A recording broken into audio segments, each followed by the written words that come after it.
The next item is the keynote address by Professor Rashidah Olarenwaju. Prof. Rashidah, the stage is for you, please. Assalamu alaikum wa rahmatullahi ta'ala wa barakatuh. His Royal Highness, the Emir of Zazzau, all our invited guests. I'm sorry if I don't know the names. I know of the CMO Amir, all the invited guests. Okay, thank you. So I got the name. Alhaji Muhammad Shatima. It's an honor for me to stand here before these, especially our students, because they are the one we're celebrating today. It's a 20th anniversary seminar as well as the prize giving day. So I think we're celebrating them. Congratulations to all those who have participated. Not just only winning, but the zeal to participate. It's a big one. So we are starting somewhere. All right. So I'm Rashidah Funke Olarenwaju, as mentioned earlier, and maybe a small thing about me will come. So the theme is artificial intelligence, the Islamic perspective. I want us to look at it like this. We actually gather here not just discussing the artificial intelligence. I mean, almost everybody knows what is going on in the artificial intelligence world. What we are here to look at is, can we actually use this artificial intelligence for humanity? Can we, as Muslims, can we own our own data? Can we let it do what Maqasid al-Sharia is talking about? So these are some of the things we want to look at today. And from what I have here, mostly it will be a sharing section. I'll be sharing my experience about how we have been using this AI and the direction we're looking at for holistic way of, using this artificial intelligence. It's actually not new thing, because from historical perspective, we as Muslims, we already have it. And alhamdulillah, I've been teaching some of these algorithms, so maybe I will show a few things about those that, they are the initiator of what we call artificial intelligence today. If you want to change off this one, just use this one. Okay. When you do it like this, it will change. All right. This, no? Show this. Okay. Just let this go. Okay, so a quick thing about me. These are the institutions that shaped me. Alumni of Kaduna Polytechnic.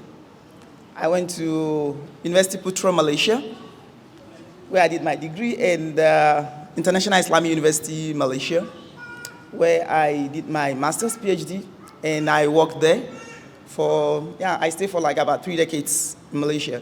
So that's my second home. And to NSUK, National State University, that shaped actually the way I now use artificial intelligence. I'm currently the director of Entrepreneurship Development Center.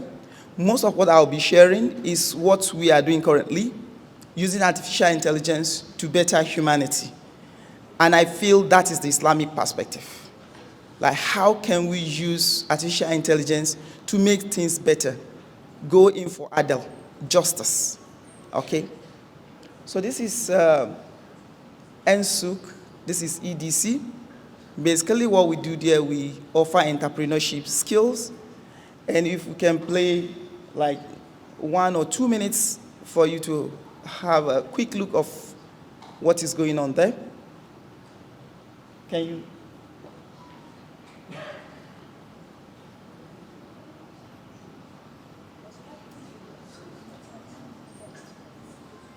There is no sound. It's not showing. Anyway, before they bring in that. So we also have what we call digital skills.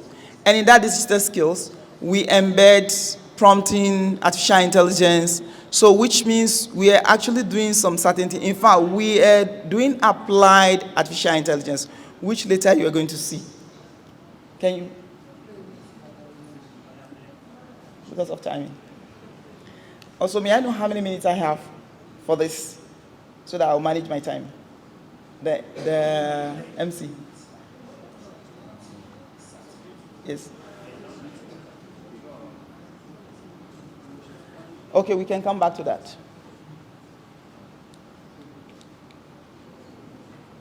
Okay.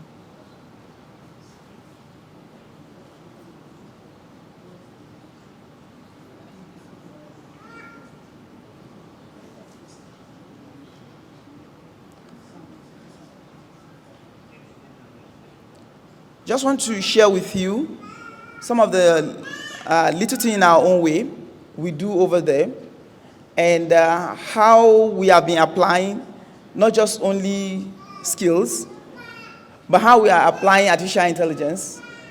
There are a few, okay, so 1 or 2 things, 1 or 2 minutes just to preview. What about the sound?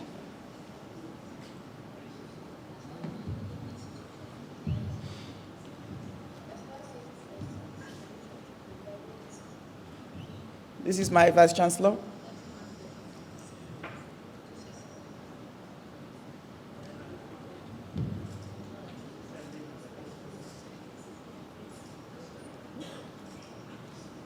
Okay, what's going on here is they are interviewing students. What we normally have is we take the whole of the university. Like last semester, we trained about 8,000 students in various skills. So they come to the center 7 to 8 a.m. in the morning.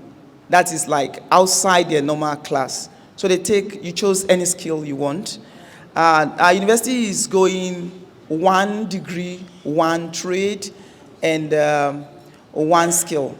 Meaning whatever is the degree you have come for, you should master something, a skill. And then you should be able to sell that skill or that services you have mastered. Actually, that's the whole thing that I want to display here. So they are interviewing each of those students. How do they find those kind of skills and what they think? In fact, some are saying possibly they are going to, take that skill outside their normal studies. I'm learning things, because we are doing spicy jollof. So these are in spices. Containing all these spices for the food. I learned so many things there. So after the ESP class, I can be able to at least. We actually take them through, after the physical production of spice and tea, we take them through how they can use artificial intelligence to design the packaging that makes it look appealing. So this is how we embed artificial intelligence into any of those skills we teach. All right. Can we move the next slide, please? So this is our conversation for today, okay? Our heritage, which I will just quickly tell us some of the golden era or the golden age of Islam. I'll just mention a few names. 2 that I'm very conversant with is Al-Khwarizmi, okay? These are just data about artificial intelligence, okay? So what do we do actually by AI? AI helps us to recognize. I'm going to, decode some of this thing. I believe quite a number of us have been using it, but maybe we didn't put it in a perspective, all right? We use it in face recognition. I have a student that have worked on this face recognition, though it was in Malaysia, and I brought it back here, and a student is continuing on that. What we do was, when we do manual attendance marking, it's actually very cumbersome. So what we did was, we used a small Raspberry Pi to let that camera recognize each student that enroll for that course, okay? So once you enroll earlier, we do something we call enrollment, and afterwards, once you come to the class, by the door, you see the camera and it captures you. So that means, okay, all right, thank you. Okay, so it will recognize your face and you can go in. But we find out something, that doing that recognition, just to recognize a face and allow students to go in, students, they always do the recognition and go back. So we now go further also. We had a prototype of a door that we make sure that the student is being recognized and the door is open and at least 2 steps inside the classroom. So this is, all these things we embed what we call software, AI software that helps us in recognition. The same way we do in car recognition. This, they use it in advanced countries, and even locally we can start this. We also have a proposal on this, that our students should do face recognition and their car recognition, anything that's, you want to capture, you want to know that, yes, it is this person you want to verify. We also use AI, to generate. That's, I think almost everybody do that. We can just, converse with ChatGPT or any of these AI tools that I want you to do so thing. This will be generated. So that is like the smallest thing we use AI for. It generates video, it generates speech. I think we're going to see some of the generation we did, okay? It also helps you to decide and act. You can try to say, okay, you want to rank some certain thing, or you want to approve or reject some certain application. Like in organization that we have a lot of applications coming in hundreds and thousands. You can decide that, okay, if you find this keyword, send it this place. Like for example, the email. Very easy one is the email spam recognition.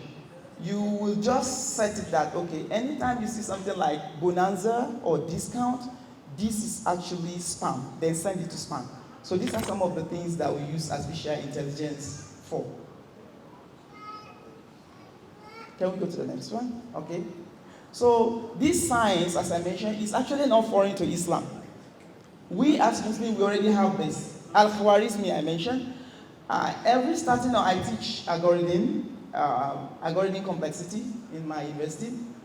At the start of my class, I introduced them to Muhammad Musa Al-Khwarizmi. These are the founder of algorithm. It's because they couldn't pronounce that Al-Khwarizmi, that's why it turns to algorithm, the father of algebra. So I let them learn this. Either you're a Muslim or non-Muslim, you have to learn this is historical and we cannot erase it, okay? That this comes from Islam. During the golden age of Islam, we already have this knowledge. So it's not something that, and whatever you see in AI today is, the backbone is algorithm.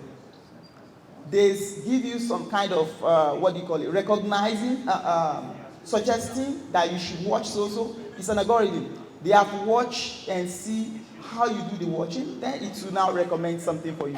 So algorithm, we cannot, go away from that. And Al-Jazari also, for those who are in engineering and robotics, these are the founders. So as Muslims, we already have this. We already have this. Okay, this intellectual property belongs to us. This is our own root. So the only thing now is, this thing has come in a different form to us. So are we now going to allow it to take over? No. So that is where we as Muslims, we have to look at. And the first command from Allah subhanahu wa ta'ala is read in the name of your Lord. That's Surah Al-Alaq. Okay, he taught by pen. Okay, taught men that which he knew not. So many the knowledge reside with us. And we are the custodian of this knowledge. So we are not going to allow this artificial intelligence just to take over. So what I'm here to share with us is for us to be able to see how this artificial intelligence, or how we're going to shape artificial intelligence to suit the Islamic values we have. So we are going to use the Maqasid al-Sharia. Look at these 5 things that Allah subhanahu wa ta'ala has said. Our faith, does artificial intelligence, does it affect our faith, our life, our intellects, lineage, and properties? All these 5 things, if you're doing anything that is going to go against it, then you have to check that. Because once Allah subhanahu wa ta'ala forbid anything, you will see that it affects one of these things. So Islam gives us a ready-made framework. So this is our framework around the artificial intelligence.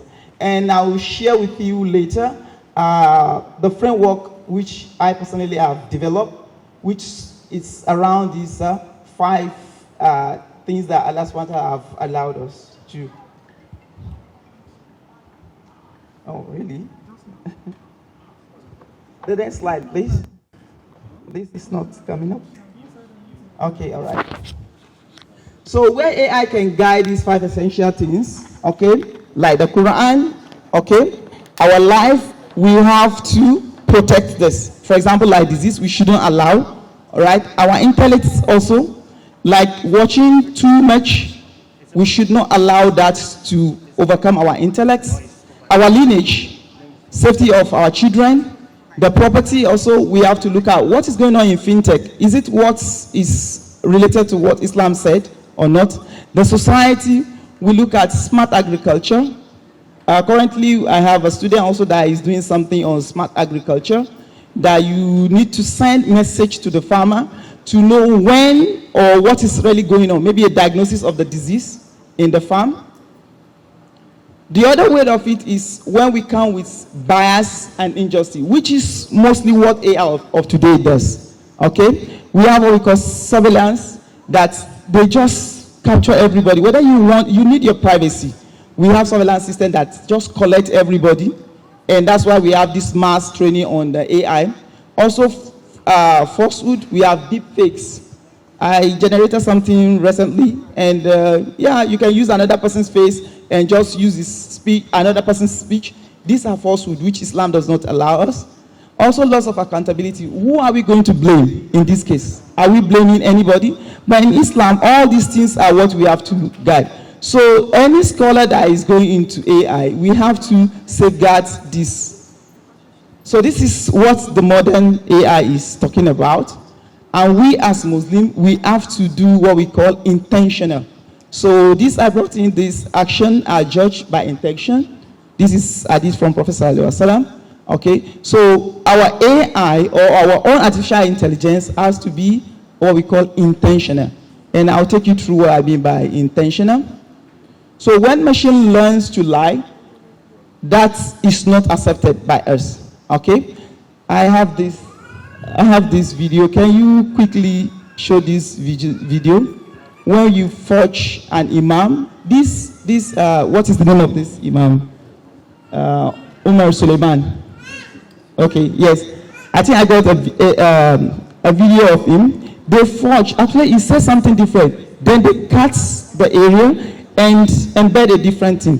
So this is when AI is lying, okay? Then AI can generate or fabricate someone that is not that scholar. Like our imams here. We can use AI to generate some certain sermon. I've done something like that, but timing is on my side, okay? Then we use that person's voice on what we generate, which is not correct. So this is when AI is lying, and this is when it becomes a fitna. So this is what I meant. These are prompts. I have this prompt, and I generated the video. I don't know if you can play the video. Can you play the video? So this is me. I just sit down. I just prompted, and I got this information for sermon. Okay. Can you play it?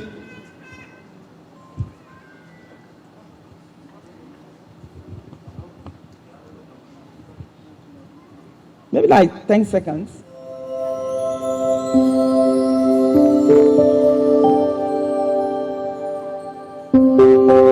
Where is the voice? Okay, just let me go to the next thing. Actually, it was reading that sermon, which is not the imam. So this is when AI lie. And this is where we as Muslims, we have to take care of how we use artificial intelligence. Can you move to the next slide?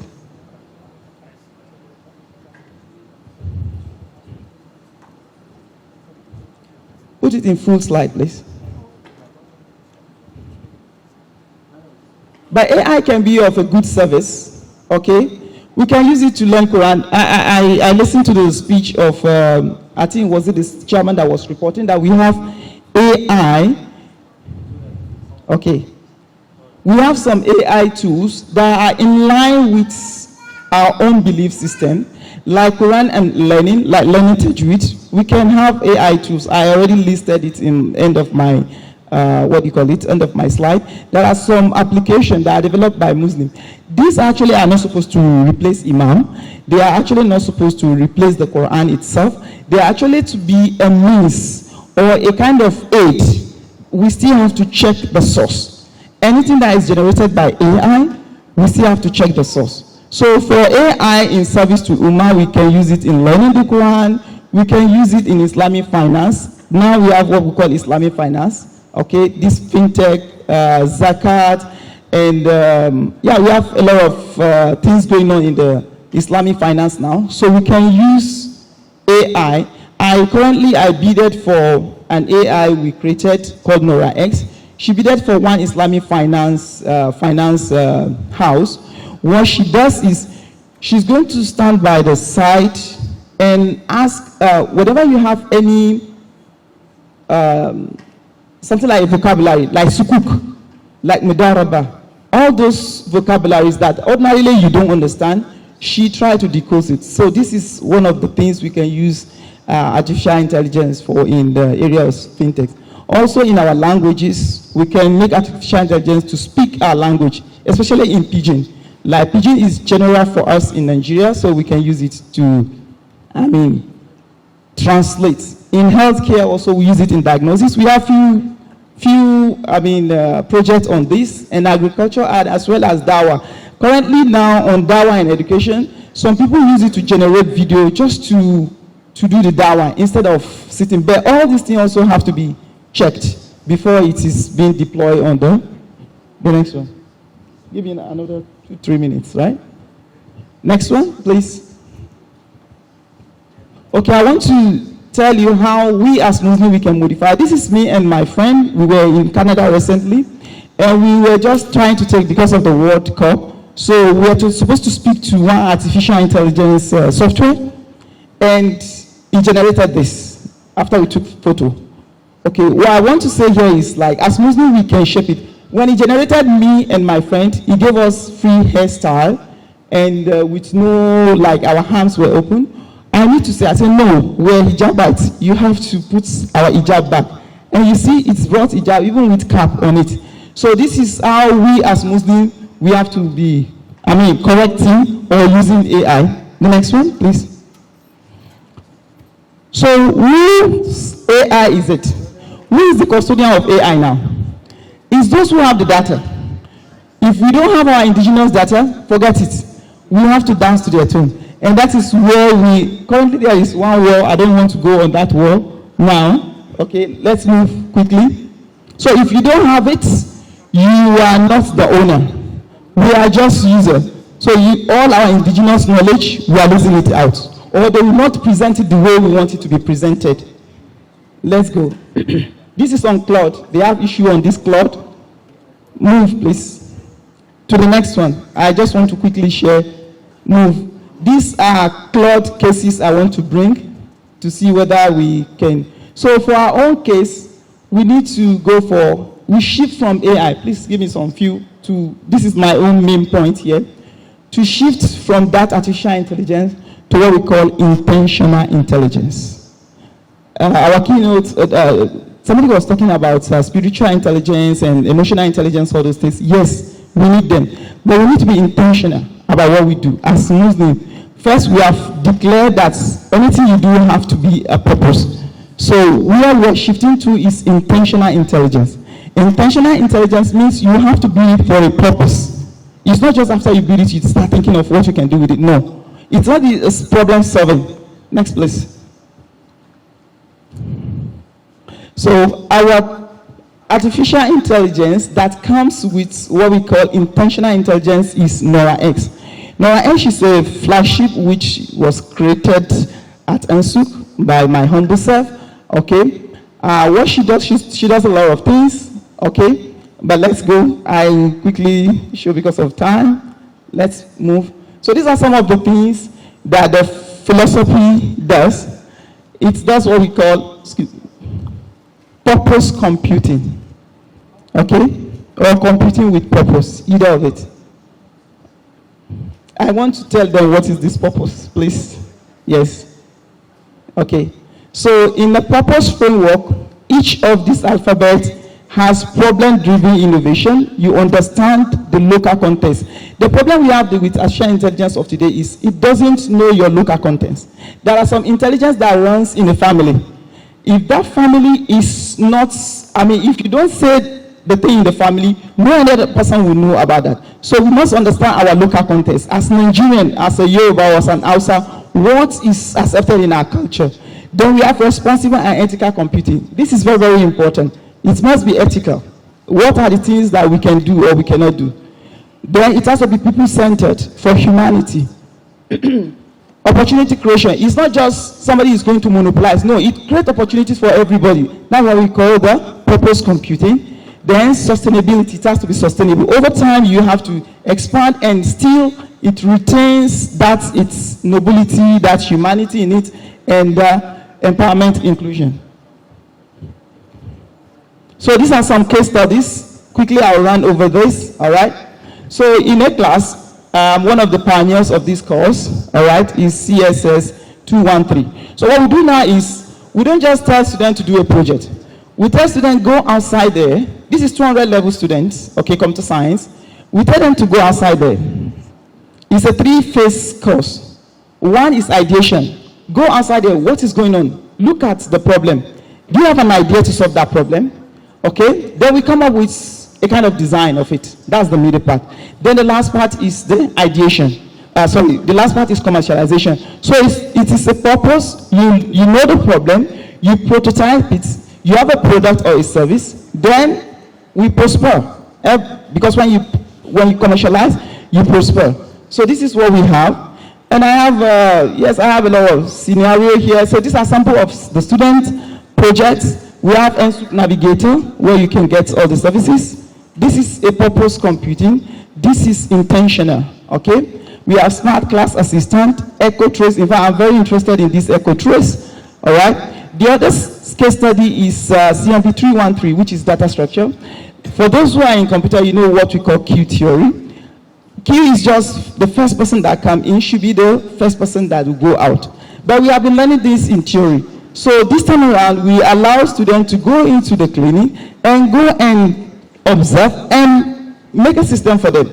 So that's why we have this is beyond class. So this is intentional. This is a purpose computing. Another one is QR code attendance. I think I already mentioned QR code attendance. Okay. So intelligent trade remembers us. Okay. It remembers us. It embeds our pattern in it. So our knowledge is in it. Then we can now own it. So these are some of the differences, the goal of artificial intelligence and goal of our own intentional intelligence. Okay, the last one, please move.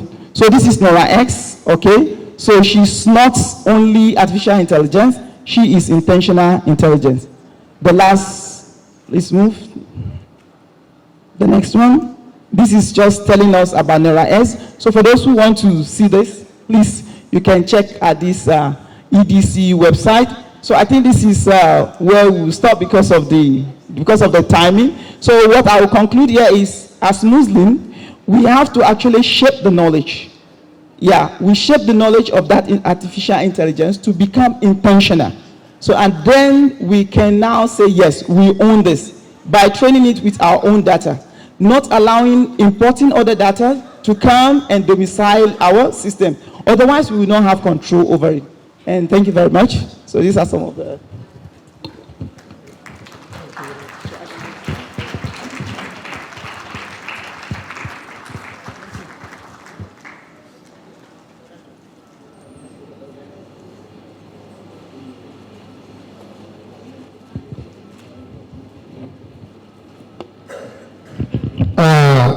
Walaikum assalam wa rahmatullahi wa barakatuh. Alhamdulillah. That was a keynote address by Prof. Rashidah on the field artificial intelligence, the Islamic perspective. And alhamdulillah, Prof. Rashidah did justice to this topic. And she was able to tell us how best we can use artificial intelligence as it is subject to what we use it for. If we use AI for good, surely we will see good. And if we conversely use it otherwise, we will see otherwise, and we are not hoping for. She finally suggested that there should be a paradigm shift from artificial intelligence to intentional intelligence. We are very grateful. May Allah subhanahu wa ta'ala reward you abundantly.